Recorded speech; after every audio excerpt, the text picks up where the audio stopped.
Assalamualaikum warahmatullahi wabarakatuh, sahabat yang dirahmati Allah. Dalam kesempatan kali ini, kita akan mendengar sebuah kisah inspiratif yang penuh hikmah. Sebuah kisah yang mengajarkan kita tentang betapa liciknya tipu daya setan, namun juga mengingatkan kita tentang kuasa Allah yang maha membolak-balikkan hati manusia. Mari kita simak dengan hati yang terbuka dan niat yang ikhlas. Kisah ini berjudul, Setan Mengantar Orang Buta ke Masjid. Pada suatu ketika, di sebuah desa yang tenang, hiduplah seorang lelaki tua yang buta. Walaupun ia kehilangan penglihatannya, ia tidak pernah kehilangan arah dalam hatinya. Ia dikenal sebagai sosok yang sangat taat beribadah. Setiap kali azan berkumandang, ia akan berusaha menuju masjid untuk menunaikan salat berjamaah. Meskipun ia harus meraba-raba jalannya dengan tongkat yang ia genggam erat.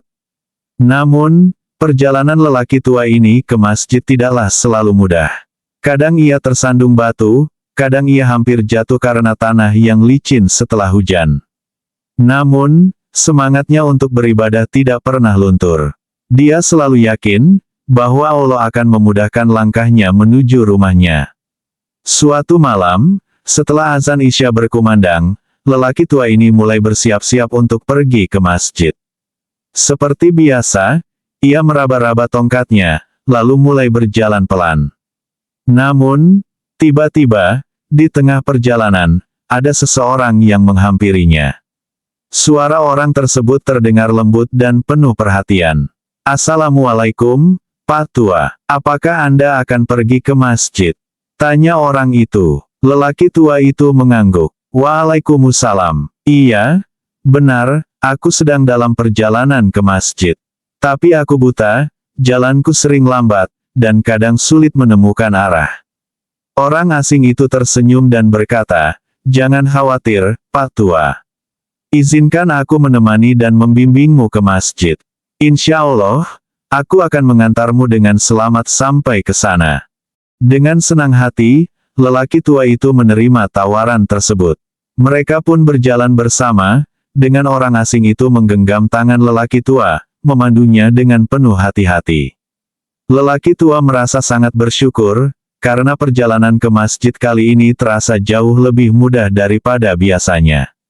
Setelah sampai di masjid, lelaki tua itu berterima kasih dengan tulus. "Terima kasih, wahai saudaraku. Engkau sangat baik hati telah mengantarku ke masjid dengan selamat. Semoga Allah membalas kebaikanmu." Orang asing itu tersenyum tipis dan berkata, "Sebenarnya, aku bukanlah siapa yang kau kira. Aku adalah setan." Lelaki tua itu terkejut. "Setan? Tapi, bagaimana bisa kau mengantarku ke masjid?" Dengan nada sinis, setan itu menjawab, "Benar. Aku adalah setan. Sebenarnya aku sangat membenci ketika engkau pergi ke masjid untuk salat berjamaah. Aku selalu mencoba menghalangimu dengan berbagai cara, membuatmu lelah, menjatuhkanmu di jalan, atau bahkan menanamkan rasa malas di hatimu. Tapi setiap kali kau jatuh, kau bangkit lagi. Setiap kali kau lelah, kau tetap melanjutkan langkahmu. Semakin aku mengganggumu, semakin besar pahalamu di sisi Allah. Jadi kali ini, aku memutuskan untuk mengantarmu ke masjid, karena jika aku membiarkanmu berjalan sendiri dan kau terus berjuang, pahalamu akan jauh lebih besar." Lelaki tua itu tersenyum bijak mendengar pengakuan setan tersebut. Dengan tenang ia berkata, "Subhanallah. Bahkan dalam usahamu untuk menggagalkan aku, engkau malah membuatku lebih dekat kepada Allah. Terima kasih telah mengantarku ke masjid, meskipun niatmu untuk menghalangiku." Setan hanya terdiam dan pergi meninggalkan lelaki tua tersebut.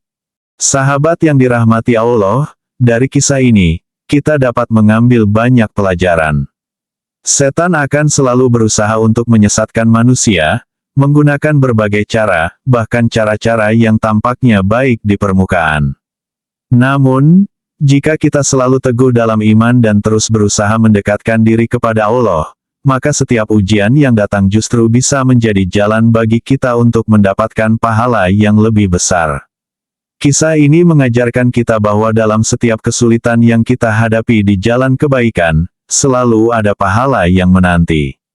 Jangan pernah merasa lelah dalam beribadah, meskipun rintangan datang dari segala arah. Allah Maha mengetahui setiap usaha yang kita lakukan, dan Dia tidak akan menyia-nyiakan amalan hamba-Nya. Semoga kita semua diberikan kekuatan dan keikhlasan dalam beribadah kepada-Nya. Amin ya robbal alamin. Terima kasih telah mendengarkan kisah ini. Jangan lupa untuk terus berbagi kebaikan dan memperkuat iman kita setiap hari. Sampai bertemu di kisah-kisah inspiratif lainnya. Wassalamualaikum warahmatullahi wabarakatuh.